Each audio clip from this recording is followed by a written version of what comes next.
Ask a good question rather than give a fair answer. Surely it's far better to ask a probing question and extract a high-quality answer from another person, which you can then learn from, rather than going around the houses with a long-winded explanation. Power Questions bases itself on that very idea.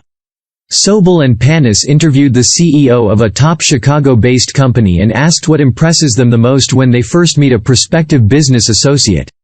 They didn't talk about long presentations, and they didn't even mention knowing their stuff, but the thing they found most impressive was the ability to ask insightful questions and listen to the answers carefully. The ability to ask carefully designed questions and listen to the response as a way to connect with those around you and impress in the business world. The simplest thing in the world is the most impressive to the CEO of a $12 billion company. It comes down to being able to ask questions which delve deeply and inspire the other person to open up and give you a more detailed response. A good question can challenge the other person and allow them to explore the subject, rather than answering with the first thing that enters their mind. Even the great Albert Einstein agrees, "I have no special talents. I am only passionately curious." Albert Einstein. The simplest questions in the world can cause you to stop and ponder. They leave you struggling to find the words, and these questions are often designed to do that. Power Questions teaches you how to be a key question asker, to learn from responses and apply them to your own life. Did you know? Despite Albert Einstein claiming to have no special talents, he developed the theory of relativity and is one of the world's most renowned physicists, even 65 years after his death. Streamline a conversation and add value whilst trying to impress in the business world. You'll find that difficult questions are rife, especially in job interviews. You're nervous enough to start with, and such questions leave you wondering what to say to secure the job, knowing that the wrong answer could put the whole thing in jeopardy. The most common question is, "Tell me about yourself." Instant panic. What should you say? Sobel and Panas suggest changing that difficult question into another question, such as, "What would you like to know about me?" or "What part of my background are you interested in?" This is an insightful question because not only does it allow you to zone in on the part of the situation they're most interested in, but it gives you a few seconds to calm your mind. As a result, you're streamlining your answer and cutting out on the babble. Zoning in on the area of interest before answering allows you to avoid moving into uninteresting territory when you answer. Turning the question around in this way also allows you to build up a rapport with the interviewer, or any person who asks you this type of question, prominently in a work-like situation. You're able to design your answer in a way which hits their interest spot, rather than talking about a part of your life that isn't perhaps that pertinent to the current situation and what they really want to know. Did you know? Most people agree that the most challenging interview question is, "What is your biggest weakness?" Asking someone's opinion makes them feel valued. When someone asks for your opinion, it's far more than a question, it's a suggestion that you care about their views and you value them. So, it makes perfect sense to ask the simplest of questions, "What do you think?" How many times have you asked this question yourself in the past? At the time you probably didn't realize its power, but in the business world particularly, it can help you to build up a rapport with colleagues and can also help you to network and find interesting and useful views to utilize in the future. Asking someone's opinion makes them feel valued and encourages them to give a more detailed answer. When you ask someone, "What do you think?" it's not possible to give a yes or a no answer, it requires an explanation. Once the person starts giving you their ideas and opinions, it's up to you to listen to it carefully and pick out the pieces of information which are useful to your endeavor, whatever that may be. You can then ask further questions to enhance the experience, and to delve a little further, such as, "And why is that?"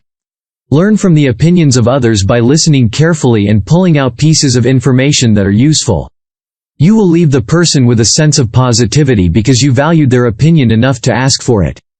If you're a manager, this is the ideal question to ask your employees. It shows you value them and that boosts morale, which has a direct link with productivity. The art of careful listening. By learning to really listen to what someone is telling you, you learn far more and you develop a sense of trust between you, which is invaluable in the long term. When you listen properly, you're not only listening to the words being spoken but you're also listening out for tone of voice, speed of speech and other nonverbal cues, such as body language and facial expression. This can tell you far more than words, and it is called active listening. Active listening is the art of listening to words and tone but also looking for nonverbal cues, such as body language. By learning to listen properly and empathetically, you will encourage the other person to offer far more in their answer. This also encourages other people to engage with you more readily in the future too, which is vital in both your personal life and your business life. The empathy side of the situation also allows the other person to feel that you care about their well-being and their points of view. Again, this deepens relationships in all situations and creates a bond of trust that can be called upon again in the future. Did you know? Only 7% of communication is about the words you say, 38% is the tone of voice, and 55% is nonverbal, such as body language. Think like Socrates. The ancient Greek philosopher, Socrates, understood far more than he was ever given credit for, and he was still given credit for quite a lot. The unexamined life is not worth living. Socrates. The mindset of Socrates is something you can utilize in all different aspects of your life, working on the idea of questioning and delving deeper, rather than simply assuming something to be true. Jumping to conclusions is a huge barrier to communication and can also be the source of many conflicts. Socrates had no time for conclusions that were not based on analysis and deep thinking. This is something you should work with, by delving deeper with probing questions, aiming to get to the heart of the real meaning or opinion of another person. Jumping to conclusions and making assumptions are huge barriers toward effective communication. This is all about questioning and analyzing and not thinking back over past experiences or your own conclusions when trying to come to a firm solution.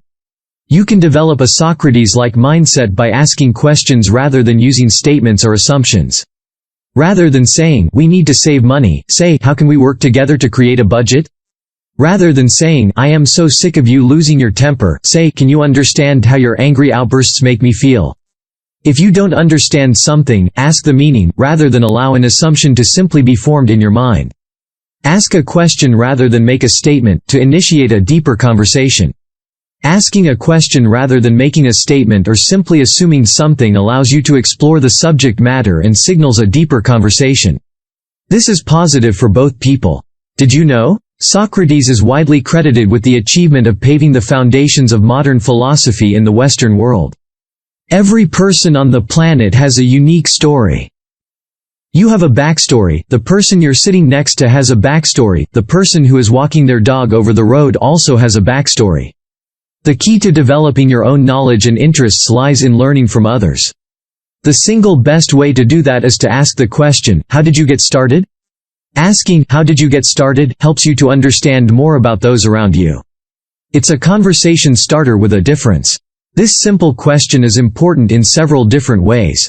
Firstly, it is a good way to engage another person into telling you more about them, and it helps them to feel that you're interested in what they have to say. Secondly, it provides you with a wealth of information that you can use to learn from yourself. This is a good question to ask someone with whom you want to learn from, or generally engage with, and it helps to pull their story out. You can ask this to anyone, at any time, and it's a good icebreaker too, especially in the business world. If you're networking at a conference you feel that a particular person would be a good connection for the future, you can attempt to break the ice via the art of initial conversation.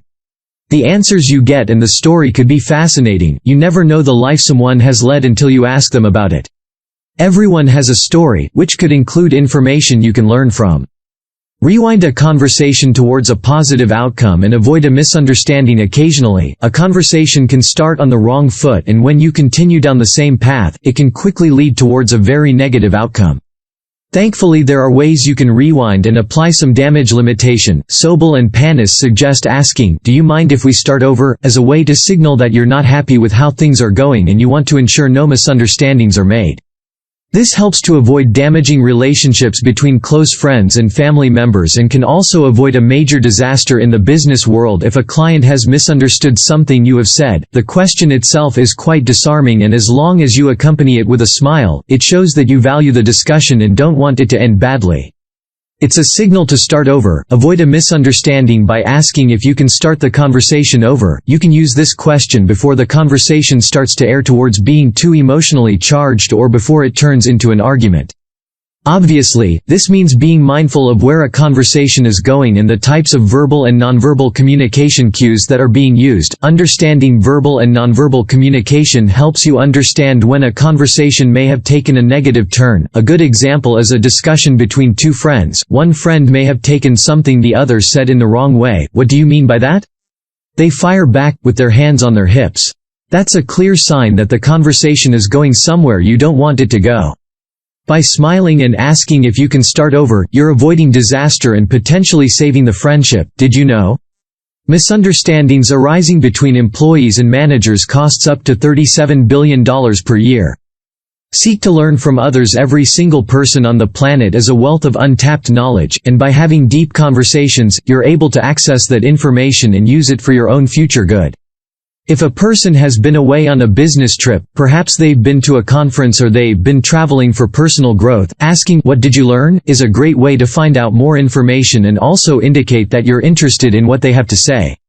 Obviously, this boosts relationship quality and indicates deeper connections are on the way. Asking, "What did you learn?" allows you to learn more via the experiences of others. Sobel and Panas believe that we don't learn from our own experiences that well, because we tend to point the finger of blame at everyone around us, or the situation itself.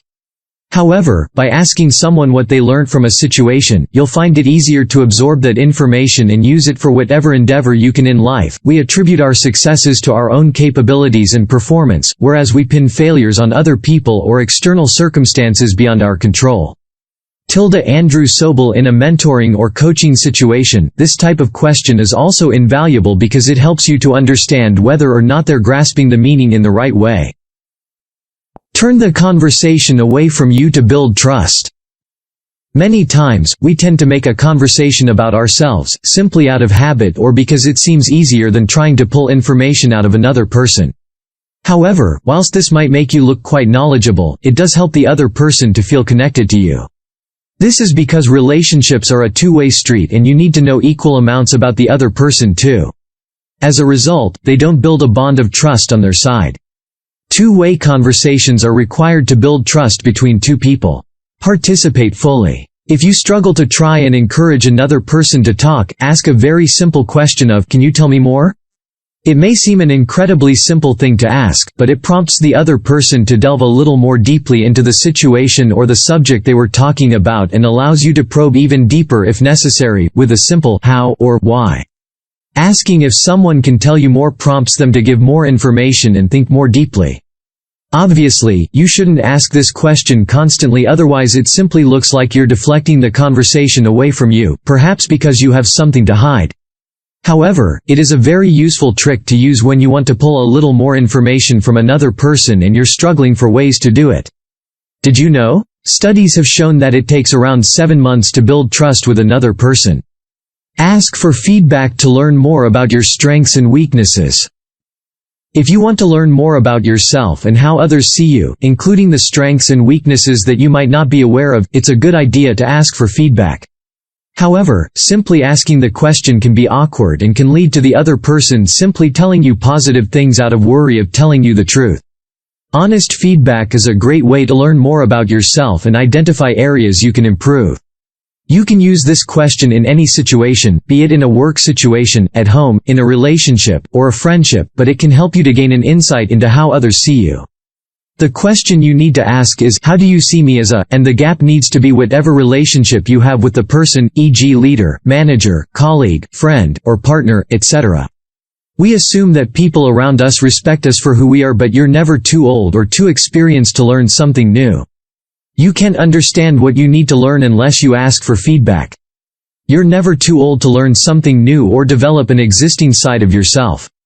This is a good question to ask when you want to know the truth, but you need to be sure that the other person is going to give you honest feedback. So, make sure you ask those you trust around you to be honest with you. It's a great way to shake up your view of yourself and allows you a good insight into what you might be able to improve. Conclusion. Learning to ask questions intelligently and profoundly allows you to build deeper connections and puts you on the path to success in several different areas of your life. Many people are worried about asking deep questions out of fear of intruding in someone's life or digging a little too deep, but asking these questions in a sensitive way allows you to put them at ease. As a result, they will open up to you and you can learn from the words they say. Communication also relies upon the ability to listen carefully, something most people aren't good at too. Nonverbal cues can often completely contradict the words someone says, so being mindful of body language, tone of voice and speed of speech is vital to ensure that communication is effective and doesn't lead to misunderstandings. Try this. 1. Rather than jumping to conclusions or making assumptions, try asking a question instead. This disarms the other person and gives you more information. 2. Learn how to understand body language by identifying common signs, such as avoiding eye contact and holding arms over the body. 3. Try asking people their opinions to build confidence. This is a great relationship builder.